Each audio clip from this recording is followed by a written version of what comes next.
N ರವಿಕುಮಾರ್ಗೆ ಸದ್ಯಕ್ಕೆ big relief ಸಿಕ್ಕಿದೆ. MLC N Ravikumar ಅವರ ಸ್ಟೇಟ್ಮೆಂಟ್ ವಿಚಾರಕ್ಕೆ ಸಂಬಂಧಪಟ್ಟಂತೆ ಹೈಕೋರ್ಟ್ ಕಡೆಯಿಂದ ಸದ್ಯಕ್ಕೆ ಬಿಗ್ ರಿಲೀಫ್ ಇದೆ. MLC ರವಿಕುಮಾರ್ ಅವಹೇಳನಕಾರಿ ಪದ ಬಳಕೆಯ ಆರೋಪಕ್ಕೆ ಸಂಬಂಧಪಟ್ಟಂತೆ ಎನ್ ರವಿಕುಮಾರ್ಗೆ ಈಗ ಹೈಕೋರ್ಟ್ ತಾತ್ಕಾಲಿಕ ರಿಲೀಫ್ ಕೊಟ್ಟಿದೆ.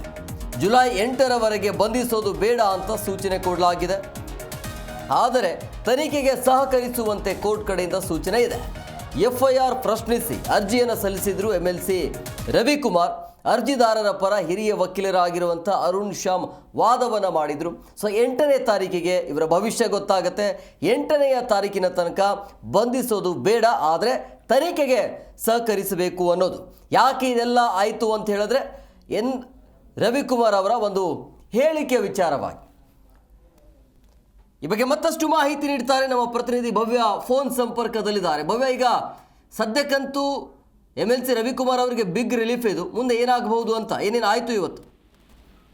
SM ಕುಮಾರ್ CS ವಿರುದ್ಧ ಆಕ್ಷೇಪಾರ್ಹ ಪದ ಬಳಕೆ ಆರೋಪ ಹಿನ್ನೆಲೆ ಬಿಜೆಪಿ MLC ರವಿಕುಮಾರ್ಗೆ ತಾತ್ಕಾಲಿಕ ರಿಲೀಫ್ ಅನ್ನ ಕೊಟ್ಟಿರುವಂತದ್ದು.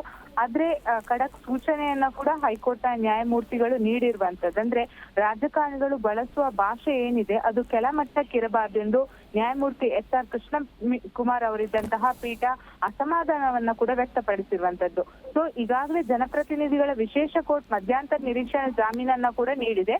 ಸೊ ಪ್ರಕರಣ ಸಂಬಂಧ ರವಿಕುಮಾರ್ ಅವರು ಇಂದು ಜನಪ್ರತಿನಿಧಿಗಳ ವಿಶೇಷ ಕೋರ್ಟ್ ನಲ್ಲಿ ಜಾಮೀನು ಅರ್ಜಿಯನ್ನ ಕೂಡ ಸಲ್ಲಿಸಿದ್ರು. ಈ ಅರ್ಜಿ ವಿಚಾರಣೆ ನಡೆಸಿದಂತಹ ಜನಪ್ರತಿನಿಧಿಗಳ ವಿಶೇಷ ಕೋರ್ಟ್ ರವಿಕುಮಾರ್ ಅವರಿಗೆ ಮಧ್ಯಂತರ ಜಾಮೀನು ಮಂಜೂರು ಕೂಡ ಮಾಡಿತ್ತು. ಸೊ ಪ್ರಮುಖವಾಗಿ ಅವರು ಹೈಕೋರ್ಟ್ಗೆ ಕೂಡ ಅರ್ಜಿಯನ್ನ ಹಾಕಿದ್ರು.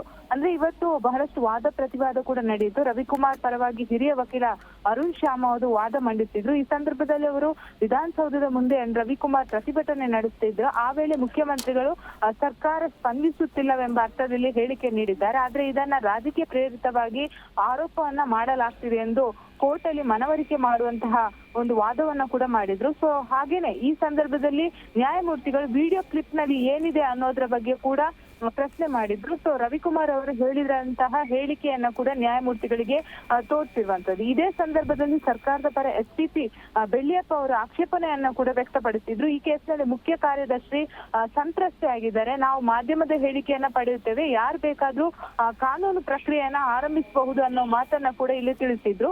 ಸೊ ಈ ಸಂದರ್ಭದಲ್ಲಿ ಅಷ್ಟು ಮಾತ್ರವಲ್ಲದೆ ವಿಡಿಯೋದಲ್ಲಿ ಈ ಪದ ಉಪಯೋಗಿಸಿದ್ದನ್ನು ತೋರಿಸಿ ಜಡ್ಜಿ ಹೇಳಿದಕ್ಕೆ ಸರ್ಕಾರದ ಪರ ವಕೀಲ ಬೆಳ್ಳಿಯಪ್ಪ ವಿಡಿಯೋ ಪ್ಲೇ ಮಾಡಿ ತೋರಿಸಿದ್ರು. ಈ ಸಂದರ್ಭದಲ್ಲಿ ಹೈಕೋರ್ಟ್ ಬಹಳಷ್ಟು ಅಸಮಾಧಾನವನ್ನ ಕೂಡ ತಿಳಿಸಿರುವಂತದ್ದು. ಈ ರೀತಿಯಾಗಿ ಮಹಿಳೆಯರ ಬಗ್ಗೆ ಕೀಳು ಪದಗಳನ್ನ ಹೇಳಿಕೆ ನೀಡೋದಾಗ್ಲಿ, ರಾಜಕೀಯ ವ್ಯಕ್ತಿಗಳು ಮಾತನಾಡುವಾಗ ಕೆಲವೊಂದು ಅಂದ್ರೆ ಪದಗಳನ್ನ ಬಹಳಷ್ಟು ಸೂಕ್ಷ್ಮವಾಗಿ ಗಮನಿಸಿ ಮಾತಾಡ್ಬೇಕು ಅನ್ನೋ ವಿಚಾರವನ್ನ ಕೂಡ ಕಿವಿ ಮಾತನ್ನ ಹೇಳಿರುವಂತದ್ದು.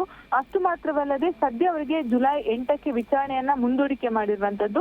ಸೊ ಹೀಗಾಗಿ ಜುಲೈ 8ಕ್ಕೆ ಮತ್ತೆ ವಾದ ಪ್ರತಿವಾದ ನಡೆಯುತ್ತೆ. ಹಾಗೇನೆ ವಿಧಾನಸೌಧ ಪೊಲೀಸ್ ಸ್ಟೇಷನ್ ನಲ್ಲಿ ಏನು ಪ್ರಕರಣ ದಾಖಲಾಗಿದೆ, ಸದ್ಯದ ಮಟ್ಟಿಗೆ ಅವರಿಗೆ ತಾತ್ಕಾಲಿಕ ರಿಲೀಫ್ ಅಂದ್ರೆ ಬಂಧನ ಮಾಡುವಂತಿಲ್ಲ ಅನ್ನೋದು ಕೂಡ ಈಗಾಗಲೇ ಸ್ಪಷ್ಟವಾಗಿರುವಂತದ್ದು. ಆದ್ರೆ ಜುಲೈ 8ಕ್ಕೆ ಮತ್ತೆ ವಾದ ಪ್ರತಿವಾದ ನಡೆಯುತ್ತೆ. ಈ ಸಂದರ್ಭದಲ್ಲಿ ಯಾಕಂದ್ರೆ ಸರ್ಕಾರದ ಪರ SPP ಬಹಳಷ್ಟು ಒಂದು ವಾದವನ್ನ ಪ್ರತಿವಾದವನ್ನ ಕೂಡ ಮಾಡಿರುವಂತದ್ದು. ಯಾಕಂದ್ರೆ ಅವರು ಬಳಸಿರುವಂತಹ ಪದ ಏನಿದೆ ಅದರಿಂದ ಮುಖ್ಯ ಕಾರ್ಯದರ್ಶಿ ಅವರಿಗೆ ಬಹಳಷ್ಟು ನೋವಾಗಿದೆ ಅನ್ನೋ ನಿಟ್ಟಿನಲ್ಲಿ ಕೂಡ ಕೋರ್ಟ್ಗೆ ಮನವರಿಕೆಯನ್ನ ಮಾಡಿರುವಂತದ್ದು.